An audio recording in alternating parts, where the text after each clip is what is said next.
رمضان المبارک کے دوران ملک کی سیاست کا مزاج کافی دھیما رہا، مگر یہ خاموشی کسی بڑے طوفان کا پیش خیمہ ہے۔ عید کے بعد ملک کے گلی کوچوں میں پاناما لیکس کی بازگشت سنی جائے گی۔ حکومت جانتی ہے کہ ان حالات سے نمٹنے کے لیے اسے بہترین حکمت عملی بنانا ہوگی۔ دوسری طرف اپوزیشن رہنماؤں کو یقین ہے کہ وہ طاقت کے مظاہرے سے حکومت کو ناک آؤٹ کرنے میں کامیاب ہو جائیں گے۔ نون لیگ کے پالیسی سازوں کے پیپلز پارٹی کے بارے میں اندازے پہلے ہی غلط ثابت ہوئے ہیں، جو یہ سمجھتے تھے کہ پیپلز پارٹی پاناما لیکس پر محض دباؤ بڑھانا چاہتی ہے۔ نون لیگ اب چوکنا ہے، کیونکہ اب وہ کسی اور سیاسی نقصان کی متحمل نہیں ہو سکتی۔ سیاسی لڑائی کے دوسرے مرحلے کا آغاز پی ٹی آئی نے نواز شریف فیملی کے خلاف الیکشن کمیشن میں ریفرنس دائر کر کے کیا۔ اس کے بعد پیپلز پارٹی اور عوامی تحریک نے بھی پی ٹی آئی کی تائید کی۔ یہ بھی حکومت کے لیے بڑا دھچکا تھا، جو یہ سمجھ بیٹھی تھی کہ پیپلز پارٹی حکومت مخالف کسی تحریک کی ہمت نہیں رکھتی۔ حکومت کے لیے بڑی پریشانی یہ بھی ہے کہ پیپلز پارٹی کی حکومت مخالف مہم کی قیادت ایسا نوجوان کر رہا ہے جس کا دامن صاف اور ہاتھ مضبوط ہیں۔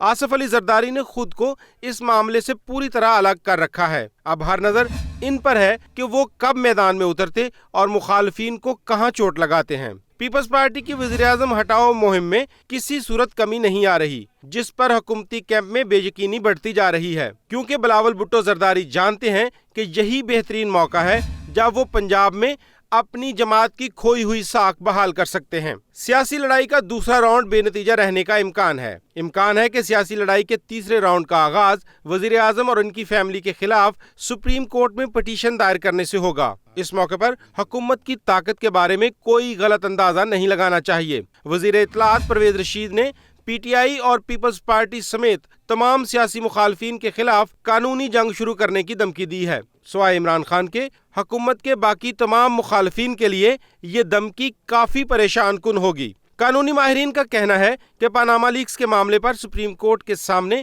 کئی آپشن کھلے ہیں۔ سپریم کورٹ اس پٹیشن پر نیب اور ایف آئی اے کو ایک مخصوص وقت میں انکوائری مکمل کر کے رپورٹ دینے کی ہدایت کر سکتی ہے۔ سپریم کورٹ اس معاملے پر ایک طاقتور کمیشن بھی تشکیل دے سکتی ہے، مگر ایسا ہوتا کم ہی نظر آتا ہے۔ یہ ممکن ہے کہ سپریم کورٹ ایسی تمام پٹیشن مسترد کر کے درخواست گزاروں کو کسی دوسرے فورم پر معاملہ اٹھانے کو کہے۔